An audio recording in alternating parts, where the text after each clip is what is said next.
زنده باد تاجیک و تاجیکستانی. اینه بینید که تاجیکای ما به چی کاروبارها در روی دنیا مشغولند.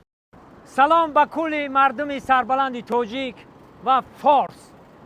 در کجای باشه نباشه همین تاجیک خمون باشه. باور کن دیدم ای خرسندی را ای شادی را دل من بگم قریب میکفید. خانشون بزنین برادرای تاجیک برای زندگیشون برای بهبودی هم تاجیکستان من در تمام دنیا هستن اینا.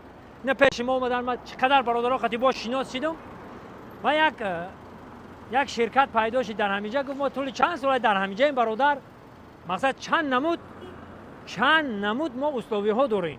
گفتم چه خیلی حکومت یک فهموتر گفزن نگاه آدمایی هستن که پول دارن نکم نمیدونن که چه خیلی کنن.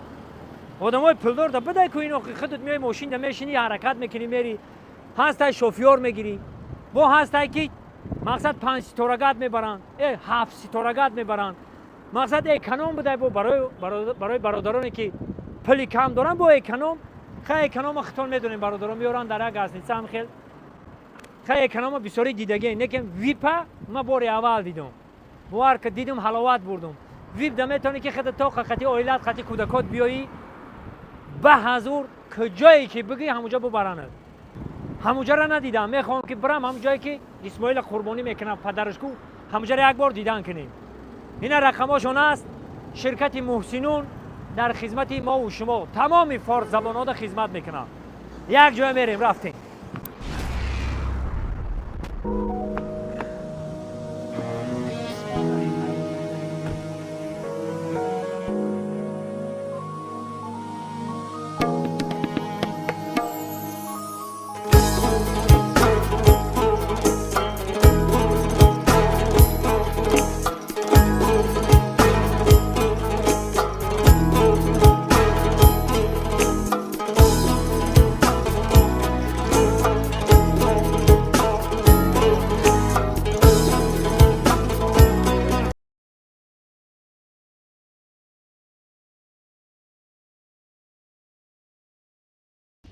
بازم اگر معلومات پره را میخواهید که بفهمید این پایین هم ویدیو ده یک سیلکه را ذکر کردیم. یوتیوب کانالشون اینستاگرام تیک توک به حضور همه چی را میتونید که همین سایتشون هم ببینید هم تماشا کنید هم معلومات بگیرید. خدا نگهبان همون.